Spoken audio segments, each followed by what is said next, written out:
Hey, Team Tolerator, we are still on our summer break from new episodes of To All the Men I've Tolerated Before. So this week, I will be giving you one of our still comfy movie reviews with Julia Washington from Pop Culture Makes Me Jealous and Jelly Pop's Book Club. Still Comfy is where Julia and I were live once a week giving movie reviews about our favorite comfort movies from now, our youth, our teenage years, just whenever we felt comforted by a movie and then we felt like we should revisit it to make sure we could still feel comfortable about it. Enjoy this audio version of Still Comfy. If you would like to see the video version, I have linked the YouTube playlist for our Still Comfy videos in the show notes, and there is also our Patreon page linked in the show notes. Patreon members are getting new content throughout the summer, whether it be on our free tier or any of our paid tiers. Whether it be Team Tolerator check-ins, misogyny meltdown episodes, blog posts, or early access to episodes you might hear this fall that will be ad-free. Make sure to check out any of our Patreon tiers. They are all offering free trials. Have a great summer. I will see you this fall with all new episodes of To All the Men I've Tolerated Before.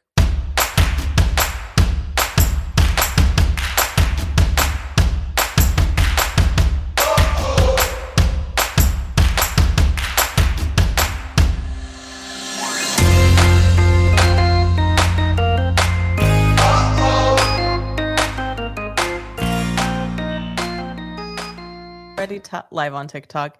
Oh, Here we go. Here we go. We are back after a summer hiatus. Welcome to Still Comfy Tuesday with Julia and Natalie. We have missed you all. Yeah. And we've missed movies. We've missed the weather being below 90 degrees. Yes. Yeah. Hi, friends. I'm Julia Washington, your host of Pop Culture Makes Me Jealous, where we analyze pop culture through the lens of race or gender and sometimes both.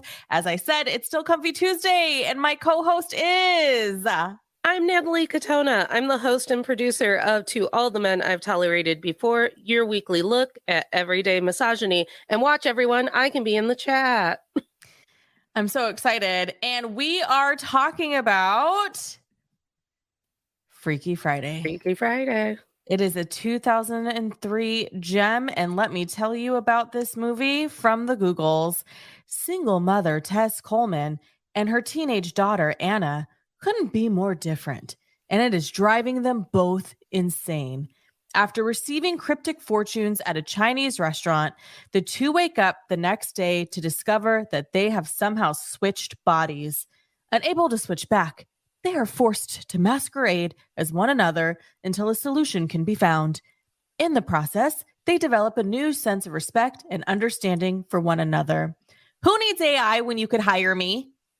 Well, honestly, did you rewrite that? Because usually we just rip it straight from Google. No, that's from Google, and I did it in my best AI voice. Oh, you did it in your AI voice. Yes. You forgot to do the weird hands. You got to and then you have to go, and then you have to end every sentence with gang gang. I don't know why. The gang gang is very important. It's very important to the AI pretending. Oh my God. Okay, Natalie, I do have one question for you to kick off this movie. Are you ready? I'm ready. Or rather, this chat. Okay. Why do we love this movie? I love Jamie Lee Curtis. Fuck yeah, me too. I love Jamie Lee Curtis, and I want to spend every day with Jamie Lee Curtis, and I want her to be telling everyone to fuck off on my behalf. And she, like a fine wine, she just gets better and better as she gets older. And like when I was a kid, Jamie Lee Curtis was like the yogurt lady, the lady who's like, eat yogurt, it'll make you poop. And I remember too when she did that campaign where she was like no touch-ups, and she was essentially in like bike shorts and like a sports bra, and I was just like, girl, you look good. And like my grandma Peg, when she started to go gray, she was like, I'm just gonna do it. And my grandma Peg started going gray when she was like 27 years old. Holy buckets, that's so Yeah. young. Mm-hmm. So Jamie Lee Curtis always reminds me of my grandma. One of the Halloween movies, it wasn't this last one, it was the one before, When the House is on Fire. And I was like, this whole movie should just be the house on fire, but also Michael Myers is there. And you're trying to escape the fire, but also Michael Myers. And that's not what the movie was. But my sister says that Jamie Lee Curtis acts just like Grandma Peg because she's just sitting there like in a smoky, raspy voice being like, we'll never escape Michael the bastard. She's like, it was giving real Peg energy. That's so interesting because, like, I don't know what you're talking about when it comes to the Halloween movies. As you know, Weird. I don't do scary. It was weird. But I did know of Jamie Lee Curtis before I saw any of her work because we are an old movies family. And so I saw Some Like It Hot. And I knew that Tony Curtis was her dad. And like, so I knew about her Hollywood royalty status before I ever had seen her in a movie. And let me tell you another reason why I love this movie. I like seeing Lindsay Lohan well. I just like, you know, she's such a gem and she's so talented. And I think that I always wonder what would have been if she had had parents who weren't trying to live their dreams through their child, what her adult life could have looked like. Right. Thanks, Dina. Thanks, Dina Lohan. Yeah.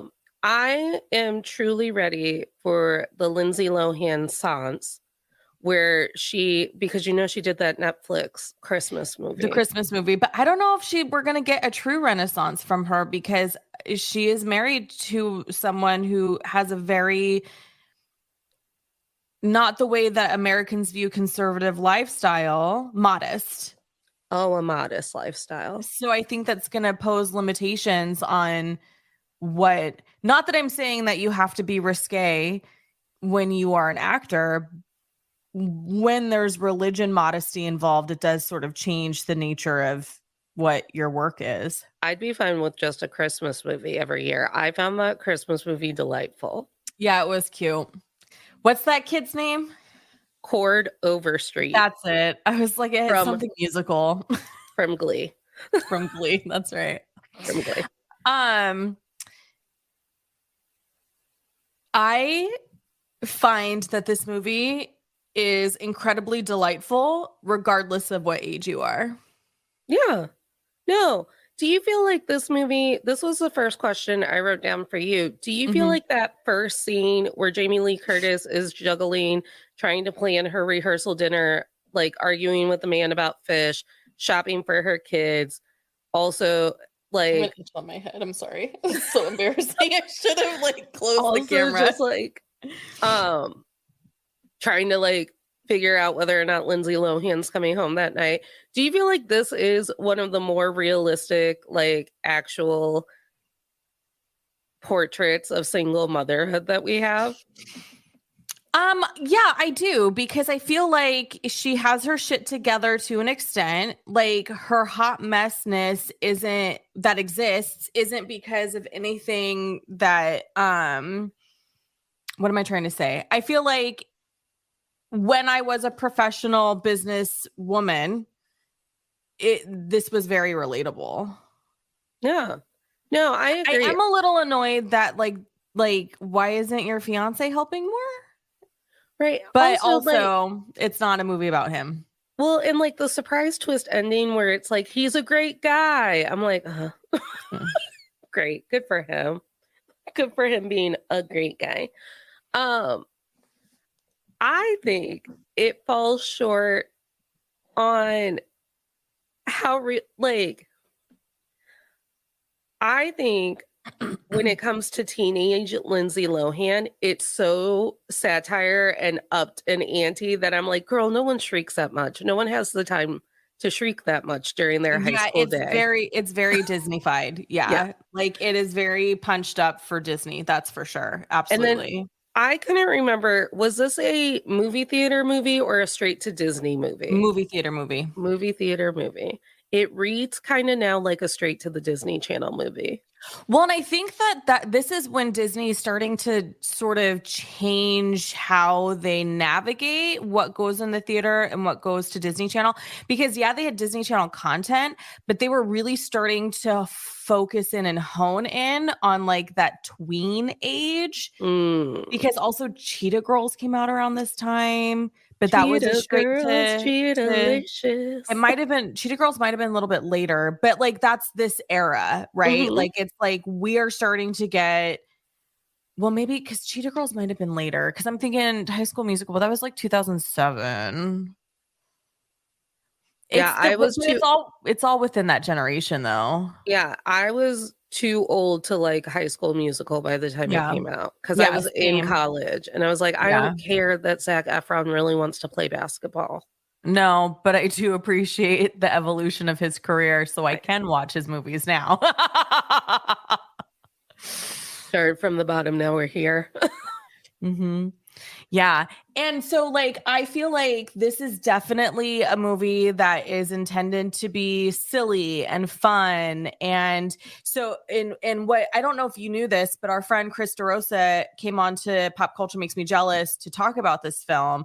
And he commented on just how wonderful it is in so many ways. And one of the reviews I had found when I was prepping for that chat, I forget who the reviewer was. It might have been the New York Times, essentially said it is a shame that Jamie Lee Curtis will not be considered for Oscar like as an Oscar contender because her performance in this movie is flawless and perfect and so varied with its range. And when you watch it, you're like, yeah, because Yeah.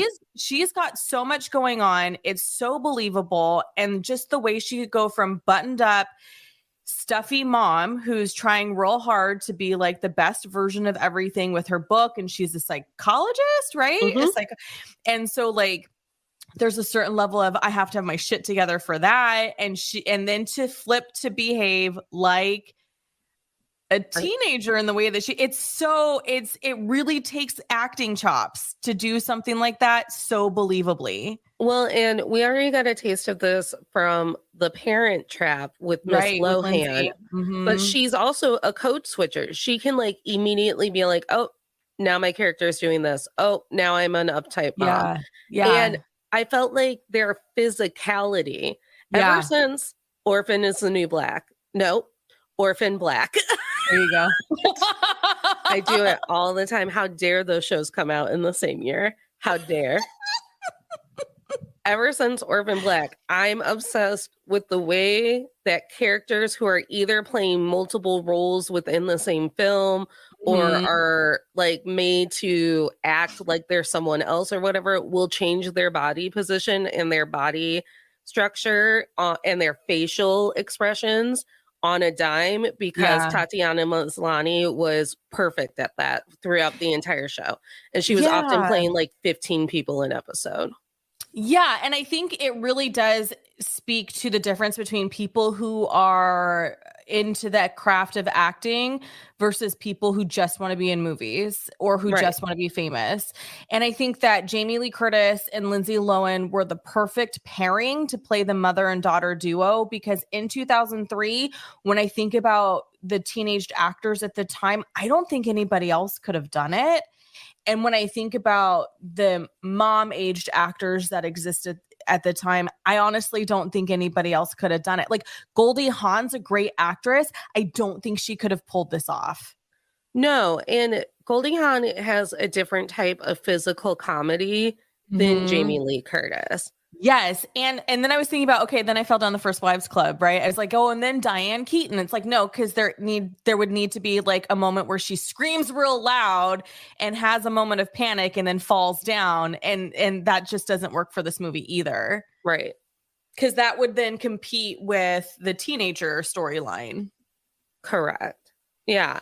And I do think that the most interesting part of this movie is besides the little boy, the Mm-hmm. grandpa, and the soon to be stepdad, every other man in this movie is like such an incel weirdo. I'm glad you brought it up because I have another question for you. Are Oh, you go ready? for it. Yeah.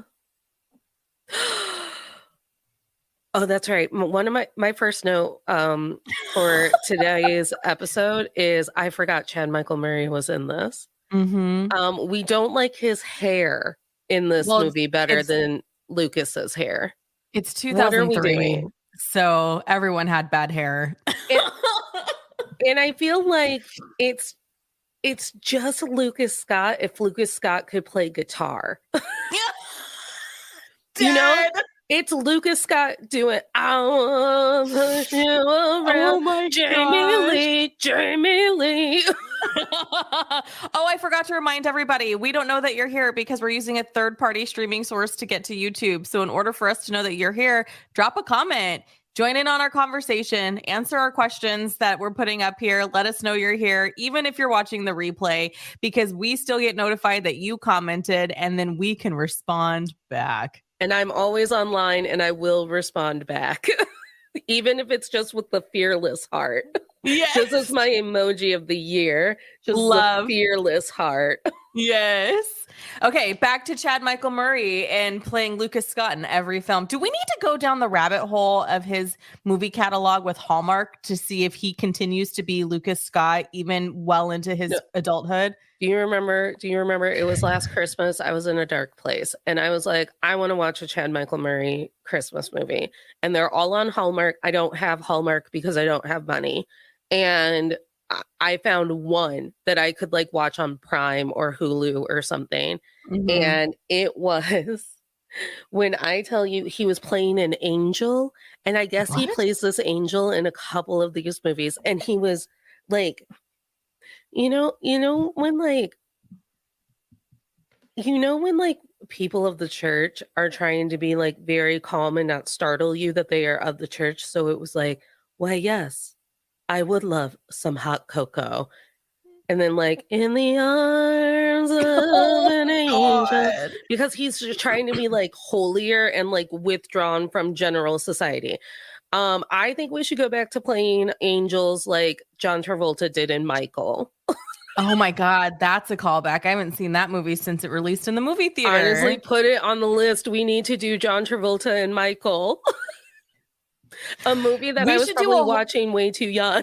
Well, yeah, because it came out when I was 13. So I was to say we should do a whole series of just movie, because then there's City of Angels with Nicolas Cage and Meg Ryan. Have you seen that one? Yeah, we're gonna go real churchy and just do angel movies. I don't know. Should we? I don't know. That's not why we're here. We are here to talk about Chad Michael Murray falling in love with Jamie Lee Curtis. It's weird. And that is like, truly, I've been thinking about this all day. How do you modernize this movie without having a teenage girl having to pretend to love her future stepdad in a sexual way and a teenage boy like especially when you flirting think about with a grown woman?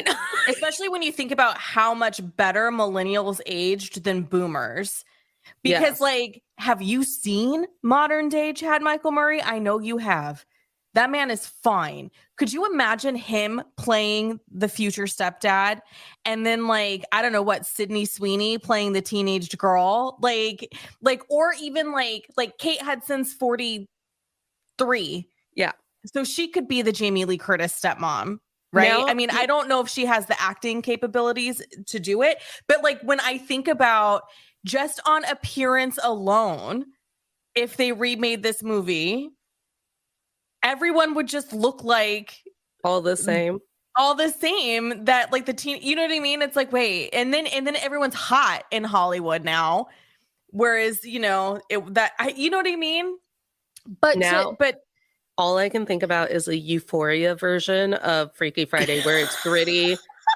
Zendaya's screaming about drugs in the middle of the street. Sydney Sweeten or whatever her name is fucked her stepdad and she has no fucks to give about it. Like, yeah.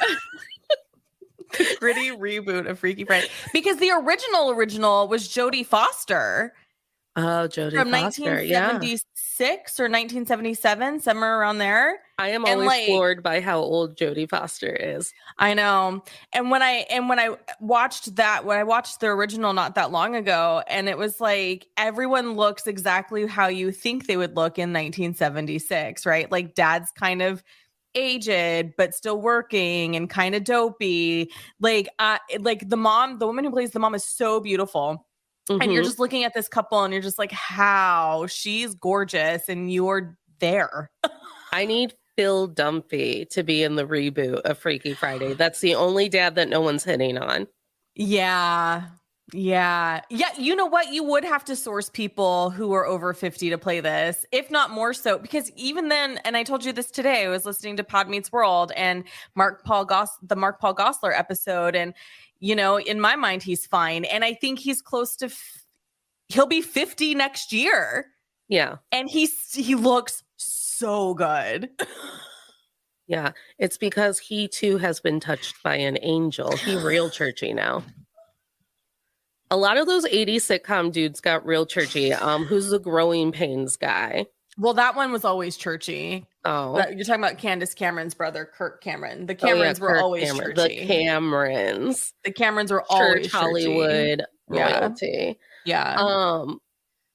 But yeah, it's just so ridiculous to try and think about this movie in modern day, because I don't actually like, and I think it's because Jamie Lee Curtis is doing it so well. And Chad Michael Murray, it is a fun role to see Chad Michael Murray in, because he's very often not silly, and he was like silly sappy in this right. one. And this came out in August of 2003. And then when did One Tree Hill debut? Oh, I feel like we've looked up the dates so many times. I know. Which, I mean, and it just says the WB 2003 to 2006 when on the Google. But I'm going to go into episodes. But it's like one of those things where it's like Chad Michael Murray is clearly like poised to be an up and coming star, because you have this movie.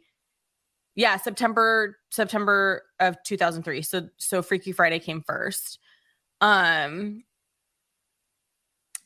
this is just, you know, you can just see like, and he did so many movies, right? He did A Cinderella Story with Hilary Duff in 2005. Like, he was just gonna be that guy.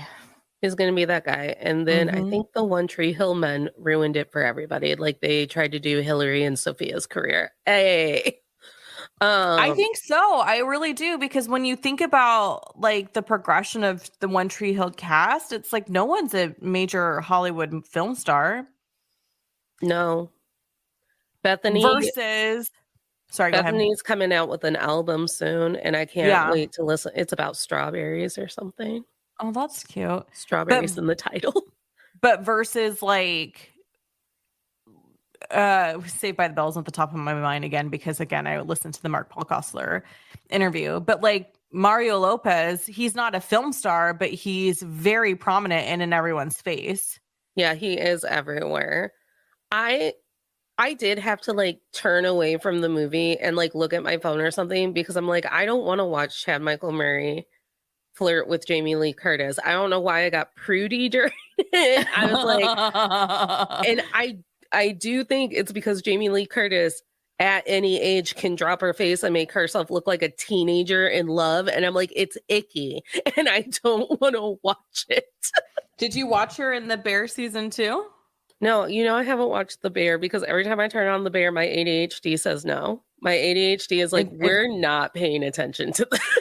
It is. The season 2 is very slow paced. And I haven't watched season 1, and you told me I have to listen to that show. And what have I been doing every time I'm parked in front of the TV? I'm playing Stardew Valley.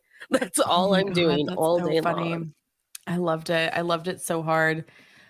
I just wanted to put that. Oh, look, it's me. I was like, why did my comment get highlighted?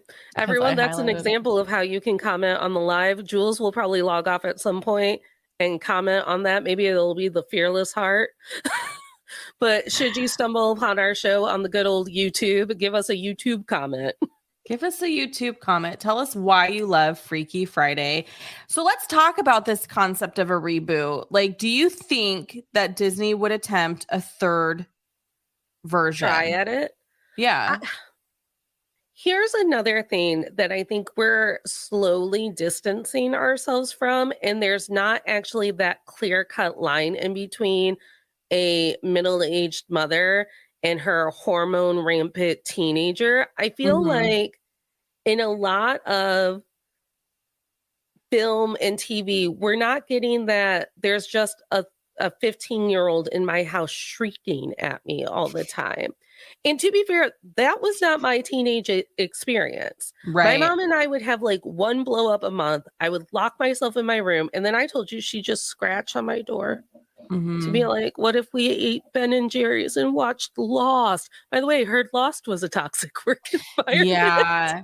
You know what's interesting though is similarly to you, I also didn't have like a shrieking relationship with my mom. We would have one blow up and Hmm. then go for froyo or watch a movie. But what's interesting to me about the Lindsay Lohan character in this movie is how she is so alternative, Yeah, but she's punk rock. she's so punk rock, but yet there is something about her that really isn't punk rock. Well, it's very much well, it's a Disney punk rock, so it's camp rock, punk rock. Right, right. So I feel like Demi Lovato wears the same costume. Mhm, And mhm. um also I don't think until probably now, because I am not a rewatcher, so who knows when's the last time I watched this film was. Clearly the punk rock stuff is just a coping mechanism for her dad being dead. Like, she's really just Oh, mad at her mom because her dad died. that's interesting. As a reformed, in appearance, punk rock girl, because I will always love you punk rock. Mhm. Though there are some bands now that I'm just like, "Oh, my ears are old, I can't." But there are a handful of bands, like, I'm gonna go see one later this year, and I'm really fucking excited, um, that I still will listen to on repeat when I'm in the mood. But, like, there is something about the way, and maybe that's it because she's using it as a mechanism, so she's gonna just grow out of it, Right, as 'cause opposed to those of us who I don't live a punk rock lifestyle anymore because I really like showering and having, you know what are you trying to make punk rock people feel like today when you're like, "I really like showering"? We're not even allowed to call out nerds anymore at Gen Con for not showering, and they camp in lines to buy Disney cards. Okay, I So, stand corrected. I'm specifically referring to gutter punks. I went to a okay. funeral a year ago and I was shocked by how many of my punk rock friends were still in the punk rock way of life. Mhm. Because then there was like me and the person I went with and one other person, and we looked like professional adults at a funeral. So I just said that on live. Um, what was I gonna say, though? I don't Oh, know. Save me, Natalie. so I think there were a lot of callbacks to, I guess, her former life. I just thought that her mom was up that pretty girl's ass because, like, their moms were friends or something. But then I realized, like, no, Lindsay Lohan and this girl used to be friends.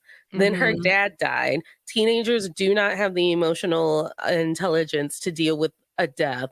I barely know what to do when my friend's parents die. I just sit here Hmm. and go, "Do you need to scream? You want to cry? You want to just go get Yeah. sushi?" Yeah. Um, Death is not something that we handle well over here in the Mm. States. And so then I was like, oh, Lindsay Lohan saw this mean bitch and she's like, I don't want to be this mean bitch's friend anymore. And she got hooked up with these two alternative kids and honestly, the rock band was good. It was impressively good. And That lead I, singer deserves a career. yeah, Where's she at? I don't know. And I meant to look it up to see if she was a ringer because remember how Disney used to just like poach music, like real Hmm. talent, and then just plug them into their stuff. And I was Yeah. like, did they do that with this person? Because I feel like that could be true. No, well, and Disney also, like, did Lindsay Lohan want to be a song or a singer? Who knows? But she has a single at the end of this movie, and Well, she has a she had single for Confessions of a Drama Queen. didn't she have an album? I Yes, thought she but has they like an all actual. get albums. Like, that's my True. point. do they want an album, or did Disney just Was go, that just part of it? it's Disney boot camp, you will be good at everything? Yeah, We're going to yeah. have to stunt cast you as Cinderella when we revise Cinderella on Broadway for the 80th time. Yeah, yeah. Maybe that's why she doesn't feel like true to the punk rock experience and way, because because of her former life. Because back to your point of the shrieking, none of us did that. In my group was, a pretty healthy mix of boys and girls, and none of us girls shrieked at our moms. Like, we're not woo girls, we're not shriekers. We get excited and it's very contained. Yeah. Hit us up in the comments if you shrieked at your mom a lot. Like, an everyday, no one understands me, I hate my mom, she tried to get me to eat Frosted Flakes, I want Lucky Charms kind of bitchy teenage way. Where are all of these bitchy teenagers? I would like to know. I wasn't hanging out with them. That sounds stressful. Yeah, same. And I think that's why I like Peyton, and why I was so upset with the way that they sort of changed her in season 4, because in seasons 1, 2, and 3, it felt very much like, yeah, this is the girl I'm running into at the scene that that I like, that we're going to vibe, and we're going to become friends, and we're going to exchange records, and we're going to talk about music, and we're going to have our moody, kind of in a subdued, quiet way. And then it's going to come out through our art, as opposed to yelling at my mom. Now, I would modernize this movie and kind of combine Freaky Friday with a little bit of the Boehner sisters, where it's God, I haven't seen that movie in forever. Lindsay Lohan is kind of a punk rock chick, and she thinks that her mom's just a stuck-up prick. And then she starts to uncover, because they do the switcheroo, all of the talents her mom set aside in order to be a single mom. Yeah. Because honestly, I think the movie does fall short on actually making it so they switch back, because now they have common ground. Jamie Lee Curtis plays the guitar and Lindsay Lohan is like, sure, marry my mom. And then they switch back. But I really think that the story could have done so much more in the realm of actually learning about one another, instead of leaning into these really comedic slapstick, well, I have to play therapist on Good Morning America now, and I am going to take this high school test and really struggle at it and all of that stuff. Yeah, it's almost like if you take Freaky Friday, yes, give it a little grit, but then also make it a mini series so we can do some serious character development. Yeah, a limited series, and it doesn't need a second season. That doesn't need to happen. It's just a quick, however many episodes. Take out the ancient Chinese magic. Yeah, Chris and I talked about how that just felt a little icky, because it's what? Because especially in the original, that's not part of the original at all. No, isn't it a thunderstorm or something? Or do they just wake up? They hated each other so much they switched bodies. They thought about it at the same time, and some magic happened, and then they woke up the next day.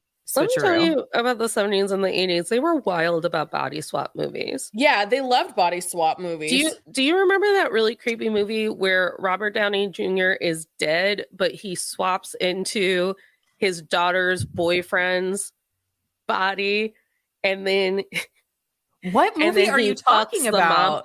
It's a movie. It has a very young Robert Downey Jr. in it, and it was in the 80s. Yeah, the dad dies, and Robert Downey Jr. is so young he can play a college teen, and the dad. Are you talking about Johnny Be Good? Maybe no. And because I've seen Johnny Be Good too. That's not. I've seen all the fucked up movies. The fucked up movies where a grown up is kind of fucking a teenager, but it's fine because it's the ghost of her dead husband. That was a movie on TV, and I watched it. Yeah. I'm sorry. I'm looking at his IMDb now, because I'm I need to know. This is so weird. Maybe we need to, like, we can do Still Comfy, but like once a month we should be like movies that we didn't really think existed, and we thought we made up.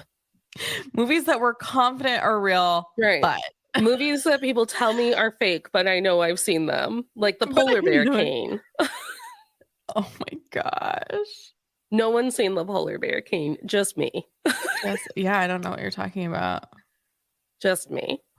But yeah, just like I don't know if it was because I was distracted, because I was accomplishing a lot today or whatever, but I had a hard time leaning into the humor of it. Maybe it Oh, was my summertime really? sadness. Yeah, I just like I don't know if I just needed a little bit more of them actually like discovering things about one another to where I was having to pay attention. Cuz as we know, I can like take or leave some things and then I've stopped paying attention because I'm like, "Oh, this is an easy joke. I've stopped paying attention." Sure. Yeah. But that's Disney. I know it's Disney. No. And as I turned on the movie, I realized that I was more of a Amanda Bynes teen movie watcher and Yeah. not so much of a Lindsay Lohan. Okay. I do understand because if you wanted to cover every single movie that Amanda Bynes did, I'm in. Because I've seen them Listen, all 100,000 times. Amanda Bynes, And What a Girl Wants is probably my favorite one. one of What Girl Wants is absolutely the best one. What would be the other best one? She's the Man. She's the Man is fun. I don't know if it holds up, but She's the Man. Oh, There was, let's see, Sydney White. Sydney White. I don't know. I don't know about Sydney White. I also was Amanda Bynes in that What I Like About You show with Jenny Garth. Yes. I loved that show. That was such a good fucking show. You know, What a Girl Wants came out in 2003 as well. Mm-hmm. I love the Amanda show. The Amanda show was good. What movie did Robert Downey Jr. star in where he body swaps? That's like that literally could be an Iron Man movie. You had to put, and then he fucks his wife in a teenager's body. That's what you have to put so people understand. He doesn't body swap in Iron Man. That could be any of the Avengers movies. Those Avenger movies get wild. Well, I don't know. I just feel like YouTube punishes you for cussing and stuff. Probably. And I actually think I have it set up on my channel that like extreme cussing is blocked. Oh, if I remember correctly. Well, I think what does Critical Role try to tell me every Thursday when one of them cusses during the ads? I think you have to get through the first minute or like the first 3 minutes. Like there's a timeline to where they won't flag you anymore. Got it. Okay. Good to know. Critical Role, if you could weigh in. Yeah, we're desperate to know because we're 36 minutes into this live broadcast. I do kind of want to go back to what you were talking about, though, about the depths or the lack of the depth of the relationship building and understanding between the two. Yeah, because how I don't have a daughter. I was a daughter. I am a daughter. I am a daughter. I am a daughter. Yeah. And I always wonder because for me, it was really easy to build a relationship with my son. And it's been really easy to maintain that relationship with my son. We did not go through he had maybe 2 months out of his entire existence where it was like that stereotypical, you know what you're talking about, mom's door slam, I hate you kind of shit, but it didn't last long. And I know that some people experience that regularly with their children, and I don't know why. Well, and as you know, I am childless, but I'm not talking about him on the live. I'm child free. Mm-hmm. But I was a daughter and I am a daughter. I think my mom was the blocker of all that bullshit. Like, I think my other parental unit would try to be wild and be like, your curfew is 7:30. I can't believe you gave her the keys to the car, all of that. And my mom would just be like, calm down. Yeah. because my mom was a hot girl. She loved to do hot girl shit. So Yeah. all she wanted in life was for me to be a fellow hot girl. And I was hideous in high school. And therefore, she was just like, if someone invited Natalie out, you just let her fucking go. Just let her go. Let her have You a just good have to let her time. go. Mhm. Let her have friends. My God, we didn't think she could do it, but she did. Aw, and now Now you my have whole all the career friends. is making friends. Yeah. But I am very fascinated because, I mean, maybe my friends were yelling at their moms when I wasn't there, but like literally, like I knew every one of my friends' moms and we never shrieked at them. We would Yeah, prank them. same. Yeah. It's just We so would prank interesting. them. Like Mhm. Go ahead, sorry. one time my friend's mom, she bought a fur coat because every once in a while you just need to treat yourself. We lived in Mhm. Northwest Indiana. We were like, where are you wearing that fur coat to? Where are you going? The Jewel? Like the grocery store? Where the Decadence? And she would leave and she'd look us both in the eye and she'd be like, you two, do not fuck with my fur.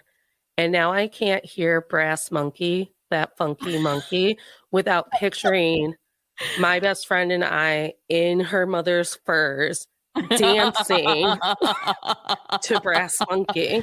And she came home and she found us like that. And she cussed us and we Yeah. laughed. She still took us to Wicked later that year. So I don't know. Like every day is a winding road with your moms. But Yeah, and it's almost like, and we've had this conversation before in the past in other arenas. It's almost like moms sometimes forget that their children are their own person. mhm, And so, like, sometimes the way one parents, it's based in the expectation that they will turn out the way that you tell them to turn out, rather than you listening to what your children are telling you about themselves. mhm. And this is, I feel like, a situation where Jamie Lee Curtis's character is like, this is the way you're supposed to be. Why are you not this way? And then Lindsay Lohan's is like, I'm so mad that you don't see me for me, which is every teen Well, angsty setup. But like, to your point, it's a very Disney wrap up for them to come to an understanding. So Lindsay Lohan plays the guitar off stage, and then now Jamie Lee Curtis understands how talented she is when the girl has been practicing in the garage for how many months, yeah. and she could clearly hear it. And also like I'm not saying that my mom and dad were the most emotionally intelligent people. God knows I'm never going to make that assumption. But like should I have found myself shrieking um because I used to be an unmedicated person in a home. Like Mhm. my mom and my aunt, my favorite aunt, they're very much people like, why aren't you more chill? Like why can't you just chill out? Which again, I love telling people who are in the middle of an episode, like, have you ever tried breathing? Like, just calm Right. down. But like, so again, also my mom was pretty successful at actually making me involved in her interests. We were both big readers. My Yeah. mom loves color theory. We love to decorate. We love to craft. My dad loves Dungeons and Dragons. Like my parents did a pretty good job just assimilating me into their interests. You know what? Mine too, because both of my parents big time readers. Hmm. My mom was very artsy My and mom loves theatrical. music. My dad loved, I mean, they both love movies, but family film night is 100% from my dad. Yeah. Music is 100%, like pop music, pop culture music is 100% from my dad. So what we're Classical saying music is 100% from my mom. is Tess in the movie should have been more interesting. She should have had more hobbies. Which I think is a bigger, like, it's a bigger message because, like, Yeah. Tess woke up one day a widow and she had Yeah. these two kids, one of which was shrieking all the time. And she had to hold down a job. She had to write a book. She had to find Yeah. some man. I Um, also think it is a testament too on, building a relationship with your children for you, because it mhm. was clear that the primary relationship was daddy daughter. Yes. And I don't think that's healthy either, because what happens when one of you dies? Well, yeah, everyone should like their Freaky kids. Friday. Right. Freaky Friday. Oh, you done dead? Body swapping. Body Uh, swapping. Everyone should like their kids. I'm Everyone should always like their very kids. disappointed when But, people don't like their let's put it kids. in the comments. Everyone We're gonna like your both put it in. kids. Everyone, please like your children. Everyone on TikTok, like your kids. Like your kids. Like, even when you don't like your kids, find one reason to tell them you like them today. Even if you're looking at them and you're like, I fucking would love to squish this child's head in. By bedtime, be like, I really like that we both like the ocean. All right, I did it. Yeah, because it never made any sense to me when people are just so flabbergasted by their children. I'm like, but they lived in your house for 20 years. Like, Their children just being people with interests. Like, how do you not know your, like, what? It's like how my dad just throws his hands up in the air every time I talk about my show or like this show, or like he watched me at Gen Con network with a bunch of people and like make friends with people. And he's like, I just don't even know what you do with your day all day. And I'm like, I watch Disney Plus, I watch Freaky Friday, and I take notes on my phone. That's what I do with my day. Yeah. And I meditate, and I think of reasons to be pissed off about men and misogyny. Yeah. And that's what I do with my day, Dad. But it's like this weird, and I feel like we were fed that narrative a lot about like our parents just don't understand. We have hormones. It's still perpetuated too, because when I watch stuff now that's geared towards teens, and my whole hang up in that is, no, but we fixed that. Yeah. We as elder millennials who have children have fixed that. And then I go and spend time with my peers who have children and realize I fixed it and no one else did. It. Everyone, it's like when I'm like a always cycle you can't break. It's inevitable. Yeah. It's like when I run into a person in my age bracket and they're a conservative, and I'm like, why would you choose that? How did that out happen? Of everything we've lived through, the ocean is boiling, and you just want to be in denial about that? Like, right. The orcas are mad. They're mad. I watched Meg to the Trench over the weekend. I was on Meg's side. I was like, that shark was just underneath a part of the ozone of the ocean that we had not seen. The false bottom of the ocean, and he didn't want to be here. He didn't want. He was in his own part of the ocean, and we fucked around, and we found out. And that's and that's the moral of Jurassic Park. That's the moral of Planet of the Apes. We fucked around, and we found out. Yep. But sure, be conservative, I guess. I guess. I don't get it. I also like, as you know, as a person who gets to live on the periphery of people who are parenting, but not actually have to actively parent, I'm constantly like, oh, you're really going to care about that. Okay. I would just let the kid play with the dice until he was ready to move on. You know what's funny about that? When my son got like old enough to like explore on his own, but still like as a neighborhood child or whatever, and my parents would just be like whatever about it, and it was just like, you would never let us, like, the freedom this child has as a grandchild, we never ever. And my mom said to me, she goes, well, you get to a point where you realize your kids survived, and they probably would have survived had you not been that strict. My parents never knew where I was. I've asked them, I was like, would you like to know the activities that I used to complete in the woods before I had a cell phone, and you did not know that I was in the woods? Well, and my mom would be like, no. Don't misunderstand me. There was definitely a lot of like, yeah, we're going to the movies, Mom. And that's not where we were. My parents never knew where I was. But my son was like 8 or 9 when she told me that. And that like released me from this idea that I had to hold on to some sort of like perceived parenting style that we all have to do. And it was like, oh yeah, it's going to be fine. Trust your kid. And I tell him that all the time. I trust you. I do not trust the rest of the world. So like, you could do all the things that you need to do to survive and come home safely and all that stuff. The rest of the world doesn't give a shit that somebody's at home caring, like worried about you and caring for you and, you know, praying to full moons for you. Like, They don't give a shit that I gave up 20 years of my life to make sure that you grew up to be, a happy, healthy adult in college. Like, but you I trust. So like it has nothing, and I had to make that very clear to him. Has nothing to do with you.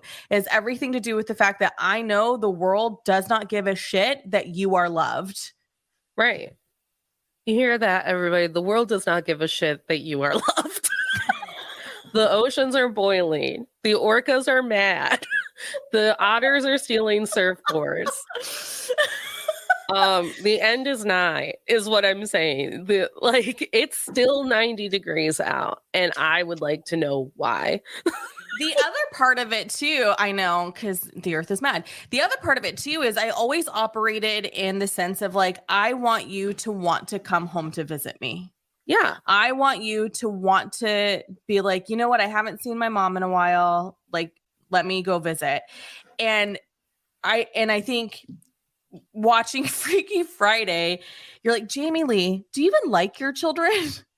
Well, and does she have time to like her children? Do you even like care that your daughter's hurting? You're a therapist. You should care. Well, and again, I think that blends into the weird realm of Gen X boomer mothers who is like, I accidentally may have said out loud to my mother that she ruined her own life by having me.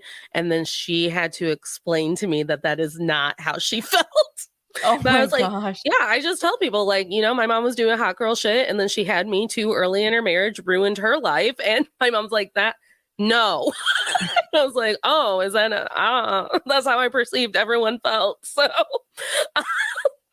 we worked through it. Like everything's fine. At least it was out there. But you and I talk a lot about how our mothers didn't actually have the choice to be anything but our mothers. Mm-hmm. So I grew up in a home where my mother was constantly going through a career change to try and find what it is that she actually wanted to do with her life. And I do believe it's because she went to school not actually knowing what she wanted to do with her life because she was 18 and she had all of this like life before that was filled with trauma and feelings and growing up too soon and all of it. And I get that vibe from Jamie Lee Curtis where it's like, every once in a while, because, my grandpa died young. Yeah. My grandpa died young. And every once in a while, and I'm like, Grandma Peck probably loved Grandpa every moment of every day, except for that 1 hour of the day. Maybe as she lay her down to sleep, where she went, fuck that fucker for dying on me. Because you never expect to actually be a widow. Divorcing, right. Maybe. But a widow? And it changes the game a little bit too, because at least when you're divorced, you sort of share custody or there's some sort of splitting of the care. In theory, that's not always true. You can text someone and be like, you're bastard children today. And if you have, custody split 50-50, then you get respite, right? Someone taps in, someone else taps in. But you're right. When you are a widow, there is no respite.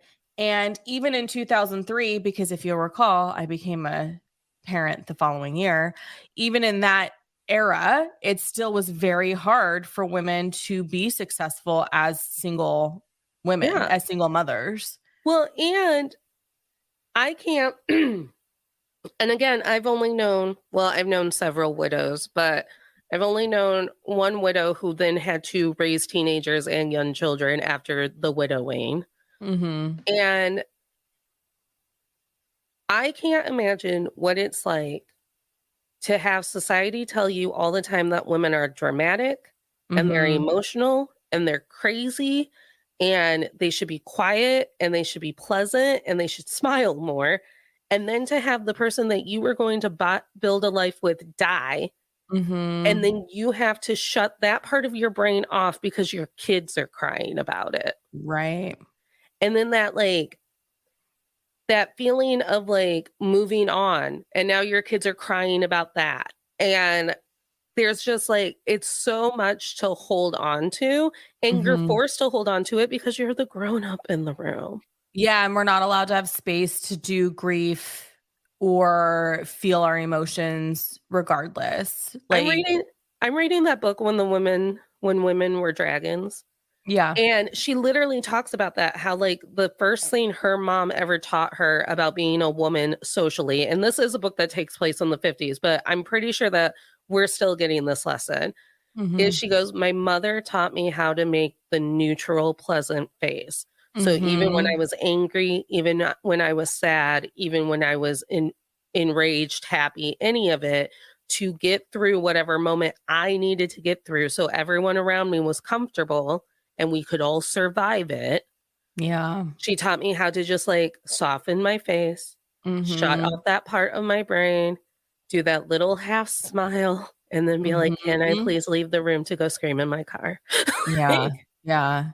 It's almost as if they give us a manual yeah. when we turn a certain age.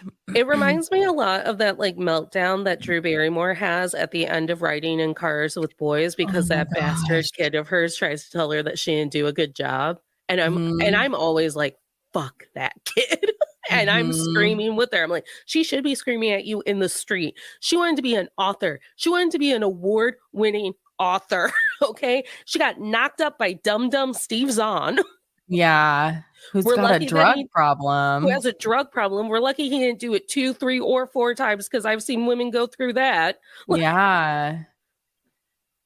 And then Brittany Murphy died. So I leave Drew know. Barrymore alone. Yeah. Yeah. Yeah. Okay, so that leads us to our final question. Yeah, sure. Are you still comfy I with feel like that Freaky last Friday? yeah, feel like that little last tidbit about, like, the pleasantry of, like, sometimes things for women just have to be pleasant and that's all they get to be, that fits Freaky Friday. There Okay. wasn't, like, a lot of conflict, actually. They were just shrieking at each other, just they were just having a bad day. And then there was also, like, 'Cause you had a bad day. "Hey, nigga, one down." But there also wasn't, like, a grand coming together, like, they just decided, and yes, mom will marry this boring man. Like, and he doesn't wanna be an evil stepfather. Like, honestly, his arc is probably the most interesting arc of the movie because it's like, I've been secretly hoping that Lindsay Lohan would love me, and you're trying to ruin it. I actually really appreciated how into being a stepdad he was in like a very wholesome way Yeah. because it is really hard to find a partner who is okay with there being a child. Plus, for me, it was extra baggage because it's a whole lot of drama on that end, on that other side. And many of men have come and have decided that they, for whatever reason, didn't want to be a part and didn't want to be, witness to all that shit and didn't want to support me through having to deal with all of the shit. So seeing him kind of come in, and granted, again, she is a widow, but seeing him come in and just be like, I will be your support. Like, that's the fucking dream. The fucking dream. So, yeah, I'm comfortable with the movie. Maybe take out the ancient Chinese magic with the fortune cookies.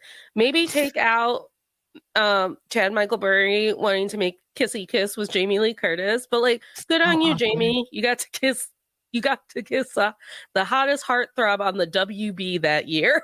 Yeah. But yeah, 8 out of 10. I'm still comfy with it as well because I feel like I do appreciate that it is a mother-daughter story versus some sort of like unhealthy rom-com for teens.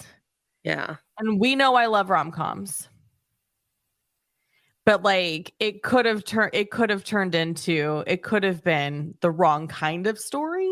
Right, And I that like Robert Downey Jr. story that I'm telling you about. Is that Robert like, Jamie Lee Curtis could have had sex with Chad Michael Murray, and it would be like, "It's fine, though, because it's Anna." Like, so awkward. it's so awkward. It makes me so uncomfortable. Like, just to think about how I would have to be, like, if I were the mom in Freaky Friday, because you know this, I do this regularly. I'll watch a movie and I'll be like, God, that boy is fine. And then I'll look him up and I'll be like, he was born in 1995. And I'm like, fuck me. I can't believe I just said that. Like, Yeah. or there was one Cougar's too recently. gone. I know there was one recently that I looked up and he was born in like 2001. And I was like, You can't have the hots for the boys that have the 20 in front of their year. I was like, this is so uncomfortable. I don't think that you should be an actor.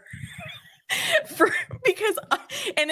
plays into the whole, like, it's not his fault that he's cute and I find him cute. He should quit his job because your horn dog self can't handle watching him on movies.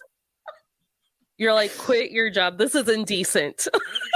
But it's like I forget my age sometimes. And then when I look up ages and see how close in age they are to my child, it becomes this moment of want because I told you the other day, I probably could get away with saying I'm 10 years younger and people would probably believe it. Yeah. We have great skin. Yeah. Like, it's like, I told you the story last year when I moved my child into school, they asked which one of us was moving in. I swear, if I got more sleep, I would look so youthful. My skin has held up. Thank you, Croatia. Same. Yes, same. Thank you, Italians Croatian and Black Jesus. people. Like, I've got the Mediterranean / melanin going on here. And like, even when I look at my parents now, it's like I forget how old they are because their skin looks so amazing. I'm telling you, I had a great aunt. She just died on the eve of 90. And I was like, what do you mean? Yeah. There's a cool 65 taps. I have an uncle turning 80 next year and I forget all the time because he doesn't look it. Right. And I just like to live in delusion. No one tell me the actual number. Yeah. All right, friend, tell everybody what you are up to this week with your shit. With my shit? Mm-hmm. My name is Natalie Katona. I'm the host of To All the Men I've Tolerated Before. Next week, we will also be on YouTube, but on my YouTube channel doing Jurassic Park or Sleepless in Seattle. I've said both of the titles so often, I've forgotten which one it is. I think we need to switch it because Jurassic Park, because I remembered when we were chatting why we doubled up, because you had more shows on your channel than I did on mine this last time. There we go. We're going to do Jurassic Park. Everyone get hot and ready for Jeff Goldblum. Everyone get hot and ready for Jeff Goldblum. Jeff Goldie. I think, Jules, I think you're the guest on my show this week. I believe I sure am. I saw the Patreon early episode drop, and I was like, God, still comfy Tuesday, because Jules gets the episode early and then she reminds me which one's coming on Thursday. Because I'm a member of her Patreon and you should be too.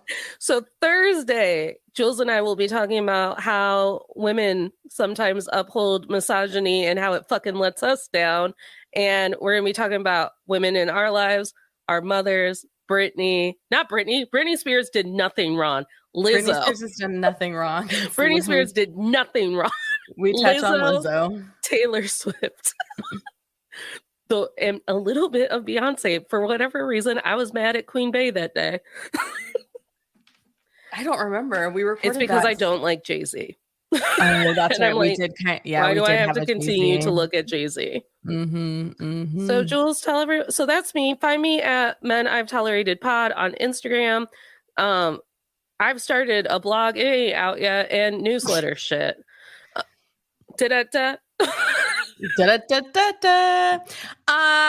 Friends, hi, I'm Julia Washington, your host of Pop Culture Makes Me Jealous, where we analyze pop culture through the lens of race or gender, and sometimes both. This week on the show, we are doing our summer blockbuster movie wrap up with Movies with Mr. Mario. We get into the top 10 highest grossing films domestically. We talk about our summer favorites. We talk about what were the biggest surprises, and we talk about who we think has awards opportunities.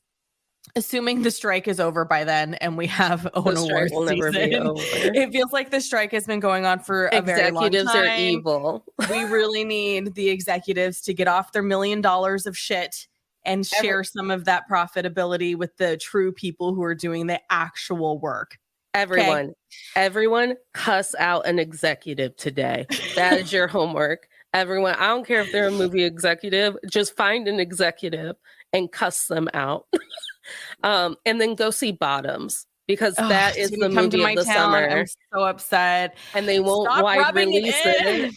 And they won't wide release it unless the people who are in the towns that they released it go and see it. So everyone rush to your nearest theater that's playing Bottoms and go see it. Yes, please, because I need to see it. Oh, Mario showed up and I didn't even say hi. Mario, we're glad you're here. He is our guest this week. Like I said, you can find me on Instagram and TikTok at the Julia Washington. Please subscribe to the YouTube channel so you never miss a live show. Follow both of us on Instagram so you can always see the shenanigans we're up to. Also, if you join our Patreons, you get some really cool perks. But you have to follow us on Instagram to go to the Patreon to learn of those perks. There's too many to list here. There's too many. We are offering so many amazing perks that we can't see. And Mario and I are not that far in distance. So this makes me very upset. I can't help but that Dayton be cooler than California. Truly. I'm like, come on. It looks so good. It's a plot twist none of us saw coming. And they had the audacity to show it as a trailer in like several movies I saw this summer. It's the funniest movie I've ever seen. Honestly, I'm just so jealous. I really want to see it. Support your local lesbians and go see Bottoms. I mean, that's an executive and then support your local lesbian. Oh, Mario says supposedly releasing Wide in 2 weeks, and we're going to keep our fingers crossed that is true so we can cover it on Pop Culture Makes Me Jealous in appropriate time. Friends, we are so glad to be back from our summer hiatus. We've had such a fun summer, and we have done so many things this summer that you all should be jealous about. And if you followed us in the internet grams, you would know.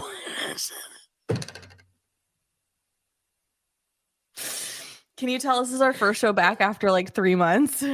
Well, I had to stare at Mario's comment for like a good 30 seconds before I was like, I'm just here so I don't get fined. He was amazing.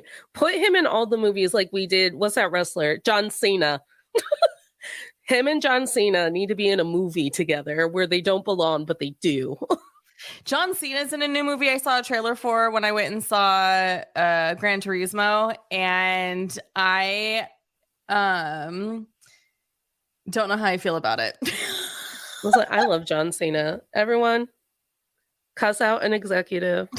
This is your homework for support your local lesbians, and tell John Cena you love them. And stay cozy, stay comfy. Until next time, friends.